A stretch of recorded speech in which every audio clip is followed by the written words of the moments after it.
Dear students, welcome back. आज के इस पार्ट में हम कवर करेंगे क्वेश्चन 321 से लेकर 340 तक। और ज्यादातर क्वेश्चंस हैं वो ऐसे टॉपिक्स पे हैं जिनको हम पहले कवर कर चुके हैं, तो उनको पूरा डिटेल में डिस्कस नहीं करेंगे। अगर सब्जेक्ट पे आपकी कमांड नहीं है तो आप स्टार्टिंग से वीडियोस देखें कंटिन्यूटी में। अगर सब्जेक्ट पे आपकी अच्छी कमांड है, बेसिक नॉलेज है सब्जेक्ट की, तो फिर जितना मैं एक्सप्लेन कर रही हूँ वो आपके लिए काफी होगा। क्वेश्चन 321 में गिवन है कि एन है वो डेविएशन एंगल है, तो पैराबोलिक वर्टिकल कर्व की लेंथ क्या होगी अगर ओवरटेकिंग साइड डिस्टेंस है वो एस है। तो क्वेश्चन में यहाँ पे जो ऑप्शंस दिए हैं उनमें एक मिस्टेक है। ऑप्शन सी होगा 2s माइनस 9.6 अपॉन एन। अगर l है वो s से ग्रेटर है तो ये फॉर्मूला होता है। अगर l है ये स्मॉलर है, s ग्रेटर है, तो ये फॉर्मूला होता है। याद रखने का ट्रिक भी मैंने पिछले क्वेश्चन में बताया था कि s है वो बड़ा है तो उसमें से हम ये घटाएंगे। अगर s छोटा है तो नहीं घटाएंगे, तो ये वाला फॉर्मूला होगा। बड़ा है तो ये वाला फॉर्मूला होगा। तो यहाँ पर आंसर दिया वो ऑप्शन ई दिया है, क्योंकि यहाँ पे ये लिखना तो ये चाह रहा था, बाय मिस्टेक इसने 2/s कर दिया है। बट अगर एग्जाम में एज इट इज आता है ये क्वेश्चन, तो उस केस में फिर आप आंसर करोगे वो ऑप्शन ए करोगे। अगर ये सी ऑप्शन करेक्ट किया हुआ तो आंसर होगा वो ऑप्शन ई होगा, both A and C. D में इसने उल्टा लिख दिया है, फॉर्मूला सही दिया है बट कंडीशन उल्टा लिख दी है। ऐसा एल स्मॉलर होगा, एस ग्रेटर होगा, तो फिर ये वाला फॉर्मूला एप्लीकेबल होगा। नेक्स्ट है क्वेश्चन 322 में पूछा है कि लेंथ ऑफ वैली कर्व का कौन सा फॉर्मूला होगा। तो यहाँ पे भी दो कंडीशन बनती हैं। अगर एल ग्रेटर है तो ये फॉर्मूला होता है, एल स्मॉलर है, एस ग्रेटर है, तो ये फॉर्मूला होगा। तो दोनों ही ए फॉर्मूले ए और बी करेक्ट हैं, तो आंसर यहाँ पे हो जाएगा option D, both A and B. Question 323 में हेयर पिन बैंड के डिजाइन के रिगार्डिंग जो डिफरेंट पैरामीटर्स होते हैं, उन डिफरेंट पैरामीटर्स की वैल्यू गिवन है और पूछा है कि कौन सी वैल्यू है वो मिनिमम है। Design speed, gradient, super elevation, इन सब की वैल्यूज गिवन है। और ये हेयर पिन बैंड की डिजाइन का जो क्राइटेरिया है ये आईआरसी कोड में गिवन है, हिल रोड के कोड में भी है, urban highways, rural highways, different IRC code है और उनमें गिवन है। जब तक कि क्वेश्चन में कुछ मेंशन नहीं किया जाए, हम उस रोड को रूरल हाईवे कंसीडर करेंगे। आपको रूरल हाईवे और रूरल रोड में कंफ्यूज नहीं होना है। रूरल हाईवे ही है, बट वो अर्बन एरिया से पास नहीं हो रहा है, वो रूरल एरिया से पास हो रहा है। अगर कोई हाईवे अर्बन एरिया से पास होता है तो काफी सारे उसमें रेस्ट्रिक्शन आ जाते हैं लैंड वगैरह के, जो कि रूरल हाईवेज में नहीं होंगे। तो रूरल हाईवेज का जो कोड था आईआरसी 73 1990, उसमें ये हेयर पिन बैंड के डिजाइन के रिगार्डिंग डिफरेंट पैरामीटर गिवन है। डिजाइन स्पीड का पूछा है, मिनिमम है वो 20 किलोमीटर पर आवर है, तो वो स्टेटमेंट करेक्ट है। ग्रेडियंट का पूछा है, मैक्सिमम है वो 1/40 है और मिनिमम है वो 1/200 है, और सुपर एलिवेशन है वो 1/10 है। यहाँ पे एक चीज ध्यान रहे कि सुपर एलिवेशन जो दिया है उसकी मैक्सिमम वैल्यू ही डिफाइंड होती है, यहाँ पे इसने मेंशन नहीं किया है। बट मिनिमम सुपर एलिवेशन होता है वो कैम्बर के इक्वल होता है, और लिमिटेशंस होती हैं वो मैक्सिमम वैल्यू पे होती हैं। तो ये 1/10 यहाँ पे दिया गया है, और यही सारी वैल्यूज ऑप्शंस में गिवन है। तो स्टेटमेंट ए करेक्ट है, स्टेटमेंट सी भी करेक्ट है। स्टेटमेंट बी में इसने यहाँ पर तो मिनिमम लिख दिया, बट यहाँ पे 1/40 बोल रहा है, जो कि था मैक्सिमम ग्रेडियंट की वैल्यू। तो स्टेटमेंट बी है वो इनकरेक्ट हो गया। डी में भी इसने सुपर एलिवेशन मिनिमम को 1/10 बोला है, जो कि गलत है, क्योंकि ये वैल्यू होती है मैक्सिमम सुपर एलिवेशन की होती है। तो बी और डी करेक्ट नहीं है, ए और सी करेक्ट है। आंसर के में आंसर दिया है वो ऑप्शन ई दिया है, बट वो सही नहीं है। नेक्स्ट है क्वेश्चन 324 में भी सेम हेयर पिन बैंड के जो पैरामीटर्स हैं जो क्वेश्चन 323 में थे, वैसे ही कुछ और पैरामीटर्स की यहाँ पे बात की गई है। पूछा इनर कर्व की रेडियस, ट्रांजिशन की रेडियस। यहाँ पे एक मिस्टेक है, एक्चुअली ट्रांजिशन की रेडियस नहीं है, ट्रांजिशन कर्व की लेंथ है जो डिफाइंड है। सर्कुलर कंपाउंड कर्व भी प्रोवाइड किए जा सकते हैं क्या। और मिनिमम रोड विड्थ है वो सिंगल लेन हाईवे कितना होगा। तो फिर से हम देखते हैं, minimum radius of inner curve है 14 मीटर, ये है इनर कर्व के लिए। ट्रांजिशन कर्व की जो लेंथ है वो दी गई है 15 मीटर, ये वाली। इसके अलावा उसने सिंगल रोड जो है उसकी विड्थ पूछी है, तो नेशनल स्टेट हाईवे अगर सिंगल लेन है तो विड्थ होगी वो 9.0 मीटर होगी। और यहाँ पर कंपाउंड कर्व भी प्रोवाइड किए जा सकते हैं। ये ऊपर डिजाइन क्राइटेरिया में मेंशन किया गया है कि हेयर पिन बैंड में अगर अनअवॉइडेबल है तो उस केस में हम कंपाउंड कर्व भी प्रोवाइड करवा सकते हैं। या तो हम circular curve with 2 transition curve करेंगे या फिर एक जो कंपाउंड सर्कुलर कर्व है यहाँ पर वो हम प्रोवाइड कर सकते हैं। तो सारी वैल्यूज करेक्ट हैं। 14 मीटर, 15 मीटर, सर्कुलर भी कंपाउंड कर्व हो सकता है और 9 मीटर। तो आंसर यहाँ पर हो जाएगा ऑप्शन ई। नेक्स्ट है क्वेश्चन 325। क्वेश्चन 325 में पूछा है कि ए नंबर ऑफ हेयरपिन बैंड अगर कहीं पे है, जैसे 2-3 हेयरपिन बैंड है, तो बीच में इंटरवीनिंग डिस्टेंस है वो मिनिमम कितनी होनी चाहिए? तो ये होती है 60 मीटर। आंसर होगा ऑप्शन सी। ये भी आईआरसी का जो कोड है उसमें गिवन है, ये 73/1980 में यहाँ पे गिवन है कि minimum intervening distance of 60 metre should be provided between the successive bend, ताकि जो ड्राइवर है उसको नेगोशिएट करना इजी रहे, स्मूथ रहे उसके लिए। तो ऑप्शन सी। नेक्स्ट है क्वेश्चन 326। यहाँ पे कुछ स्टेटमेंट दिए हैं हिल रोड्स के रिगार्डिंग और पूछा है कि कौन सा स्टेटमेंट है वो करेक्ट है। तो सारे ही स्टेटमेंट करेक्ट हैं। आंसर होगा ऑप्शन डी होगा। और ये सारे स्टेटमेंट हिल रोड का जो आईआरसी कोड है उससे लिए गए हैं। सर्वेइंग जो होता है उसका फर्स्ट स्टेज होता है रिकॉग्निशंस, तो इसमें general route of alignment decide किया जाता है। उसके बाद एक ट्रेस कट किया जाता है। ट्रेस कट होता है ये 1 to 1.5 मीटर की विड्थ का एक रास्ता सा बनाया जाता है उस अलाइनमेंट के अलोंग। और लास्ट स्टेज में डिटेल सर्वे किया जाता है और ज्योमेट्रिक प्रॉपर्टीज वगैरह जो है, जो ज्योमेट्रिक होगी वो सारा कैलकुलेट किया जाता है। तो आंसर ऑप्शन डी होगा। और ये आईआरसी जो है 52 हिल रोड्स का जो कोड है उसमें भी एग्जैक्टली गिवन है, यहीं से कॉपी किया है इन्होंने कि during recognitions and general route for the alignment is selected, a trace is cut thereafter corresponding to this so as to provide an access for the subsequent survey. पहले तो हिल areas में जब आप decide कर रहे हो alignment वगैरह तो कोई रास्ता नहीं बना हुआ है, तो रफली एक लेआउट, एक अलाइनमेंट डिसाइड किया जाता है और उसके आसपास 1 से 1.5 मीटर का एक रास्ता बनाया जाता है ताकि फर्दर जो स्टेजेस होंगे सर्वेइंग के उनके लिए टीम वहां तक पहुंच सके। क्वेश्चन 327 में पूछा है कि जो प्रपोज्ड रोड है उसके सेंटर लाइन पे जो रेफरेंस पिलर्स फिक्स किए जाते हैं उस पे क्या क्या इंफॉर्मेशन प्रोवाइड की जाती है। तो ये कंक्रीट के बने हुए होते हैं पिलर्स, 30 सेमी बाय 30 सेमी इंटू 60 सेमी की साइज के होते हैं। ये हाइट होती है 60 सेमी और ये ग्राउंड में फिक्स किए जाते हैं 100 मीटर की स्पेसिंग पे और इस पे ये सारी इंफॉर्मेशन मार्क की जाती है। ये भी डायरेक्टली आईआरसी से कॉपी किए गए हैं सारे। ये हिल रोड वाला जो आईआरसी 52 है उसका है पेज नंबर 19। ये थोड़ा सा क्लियर नहीं आई हुई, स्कैन्ड कॉपी है इसलिए। Reduced distance, horizontal distance from the centre line of the road, reduce level at the top of reference pillar and formation level of the road. और ये सेम ही चारों उधर दिए हैं एज इट इज। तो answer हो जाएगा वो ऑप्शन ई हो जाएगा। और इस टाइप के क्वेश्चंस का मैंने पहले भी बताया है कि आपको सारा एग्जैक्टली रटने की जरूरत नहीं है। आप 1-2 बार गो थ्रू होगे इस टाइप के क्वेश्चन से तो आपको आइडिया लग जाएगा कि यहाँ पर आंसर होगा वो ऑप्शन ई होगा। और ये ऐसे टॉपिक्स हैं जिन पे रेयरली कोई क्वेश्चन मिलता है, तो क्वेश्चन अगर मिलेगा तो जो ऐसा दिया है यहाँ पे एज इट इज क्वेश्चन आपको एग्जाम में मिलेगा। नेक्स्ट है क्वेश्चन 328।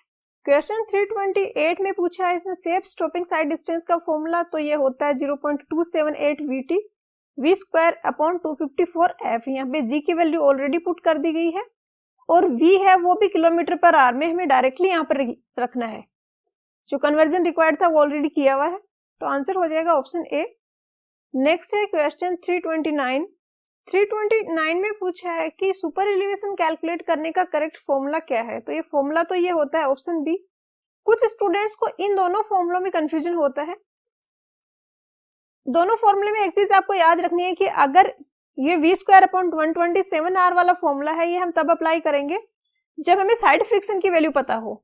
जब साइड फ्रिक्शन की वैल्यू गिवन हो तो हम ये वाला फॉर्मूला अप्लाई करेंगे। अगर साइड फ्रिक्शन का कुछ भी जिक्र नहीं किया है तो उस केस में हम डायरेक्टली ये वाला फॉर्मूला अप्लाई कर देंगे, ये कोड में दिया गया है।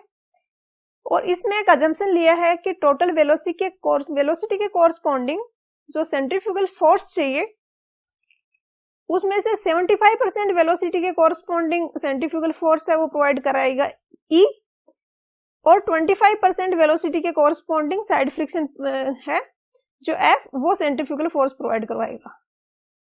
तो कुछ मेंशन नहीं किया गया है यहाँ पे तो वैसे भी आपको ये वाला ऑप्शन नहीं दिया गया तो कोई कंफ्यूजन नहीं होगा, बट काफी बार न्यूमेरिकल्स वगैरह आते हैं और स्टूडेंट्स को कंफ्यूजन रहता है, तो ये पॉइंट आपने ध्यान रखना है। नेक्स्ट है क्वेश्चन 330। यहाँ पर भी जो ऊपर क्वेश्चन में फॉर्मूला था उसी पे बेस्ड है।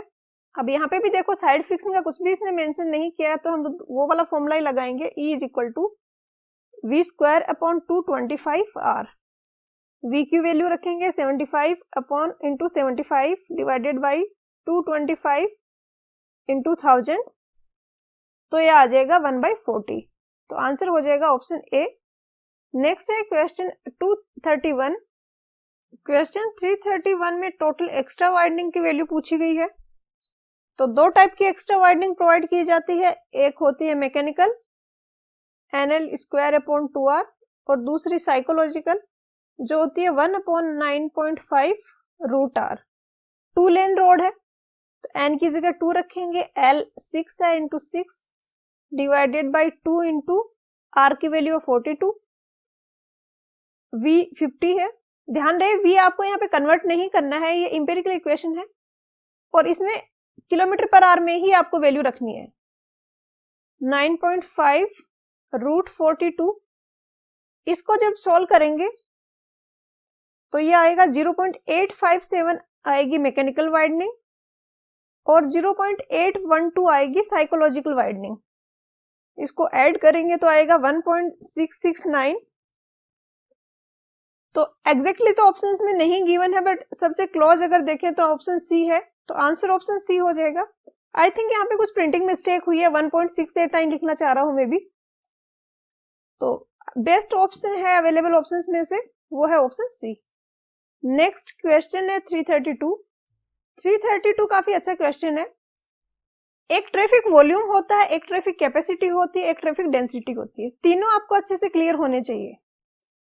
ट्रैफिक वॉल्यूम मतलब ये कोई पैच है हाईवे का, कोई भी रोड है ये, यहाँ पे कोई पर्सन बैठ के व्हीकल्स को काउंट कर रहा है यूनिट टाइम में, जो जिस यूनिट टाइम को हम मोस्टली लेते हैं आवर में। तो 1 घंटे में जितने नंबर ऑफ व्हीकल्स यहाँ से पास हुए वो हुआ ट्रैफिक वॉल्यूम। ट्रैफिक डेंसिटी में हम यूनिट लेंथ को कंसीडर करते हैं, यूनिट लेंथ को कंसीडर करते हैं कि जैसे हमने 1 किलोमीटर का रोड लिया, किसी एक पर्टिकुलर टाइम पे उस 1 किलोमीटर की रोड पे कितने नंबर ऑफ व्हीकल्स हैं वो हो जाएगा ट्रैफिक डेंसिटी।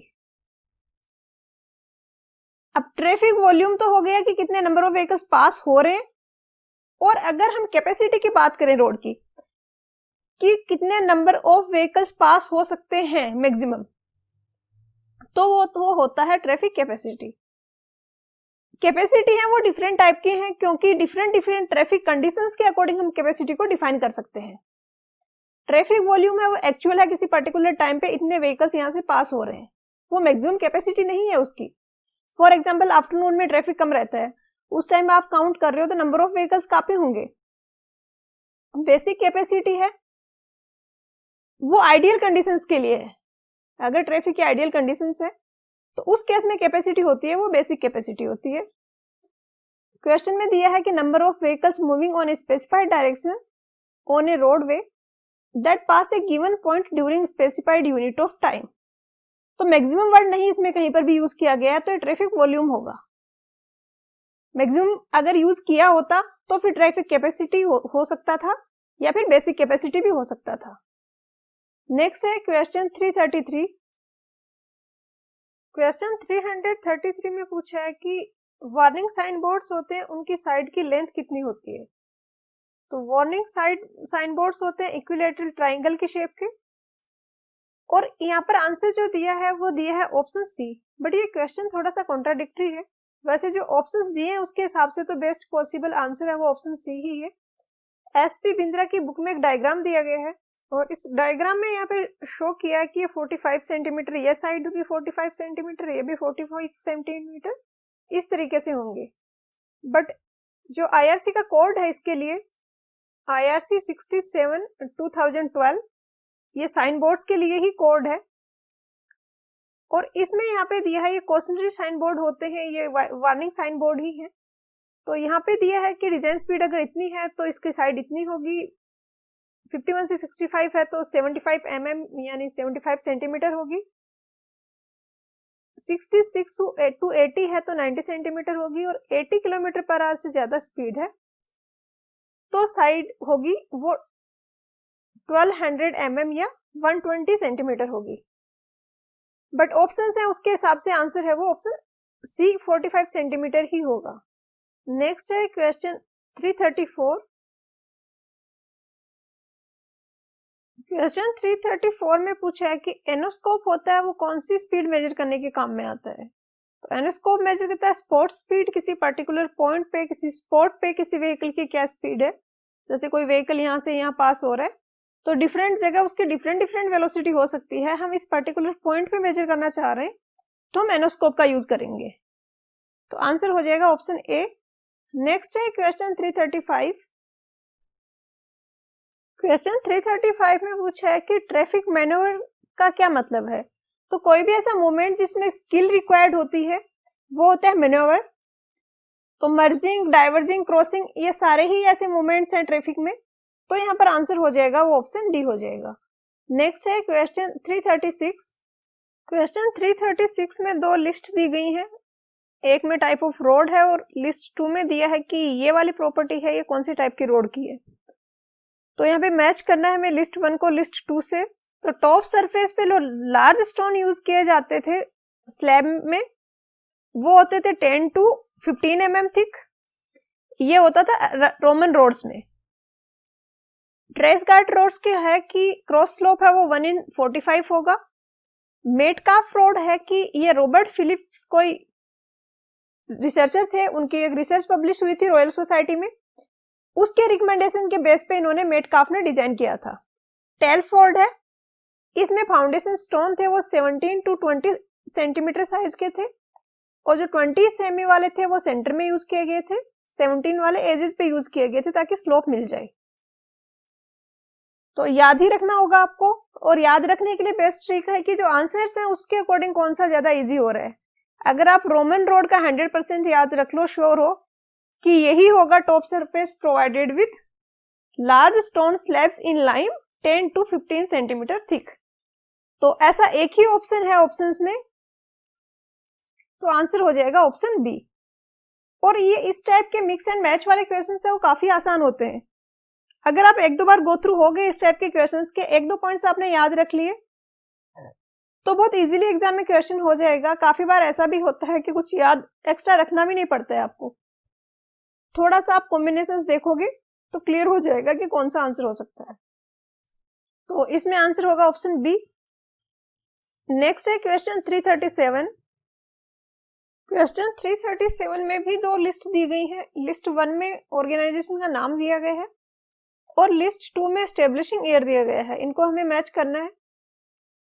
तो सेंट्रल रोड फंड और आईआरसी का तो काफी इंपॉर्टेंट है, आपको याद होना चाहिए, काफी बार क्वेश्चंस आते हैं इस पे। सेंट्रल रोड फंड स्टेब्लिश किया गया था 1 मार्च 1929 में। कुछ इस तरीके से आप याद रख सकते हो कि कुछ भी और अगर हमें काम करना है, कुछ प्लान करना है तो सबसे पहले फंड चाहिए होगा। तो सबसे पहले तो रोड फंड को स्टेब्लिश किया गया, उसके बाद स्टेब्लिश किया गया इंडियन रोड कांग्रेस को 1934 में। तो ए में 4 होगा, बी में 3 होगा। तो वैसे तो इतने इंफॉर्मेशन ही काफी, अगर आप देखोगे तो एक ही ऐसा ऑप्शन है जिसमें ए में 4 और बी में 3 आ रहा है, तो आंसर ऑप्शन ए हो जाएगा।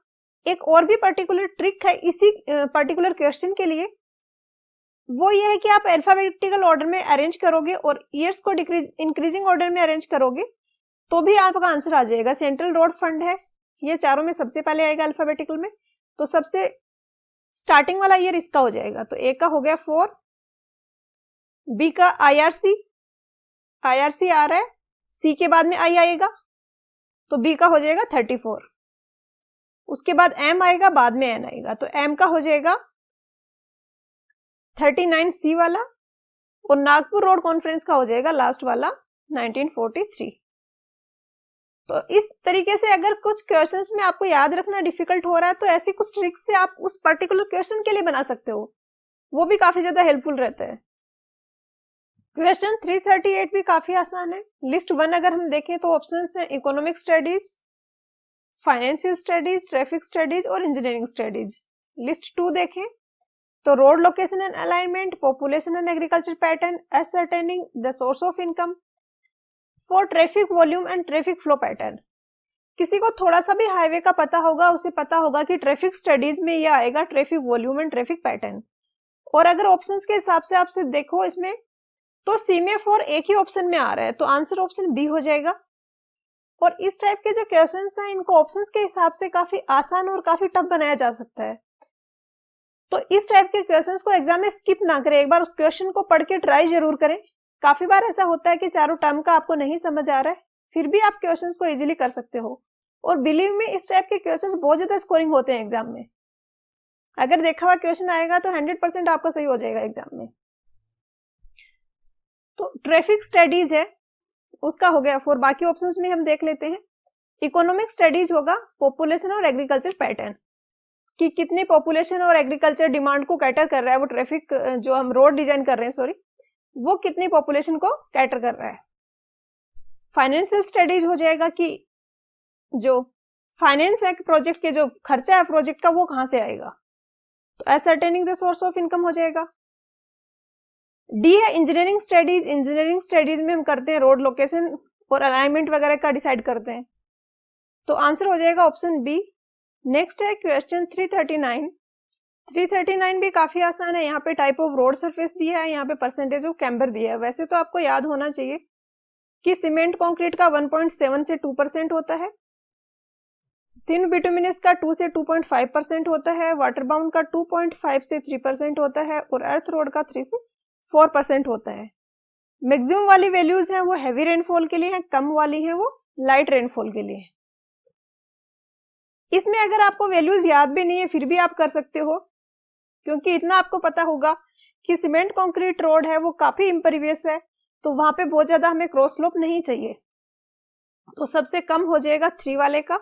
और अर्थ रोड है वो बहुत ज्यादा परवियस है, परमेबल है, उसमें वाटर अंदर इनफिल्टर कर सकता है, तो हमें फटाफट ड्रेन आउट करना है वाटर को, तो हमें ज्यादा स्लोप देना पड़ेगा।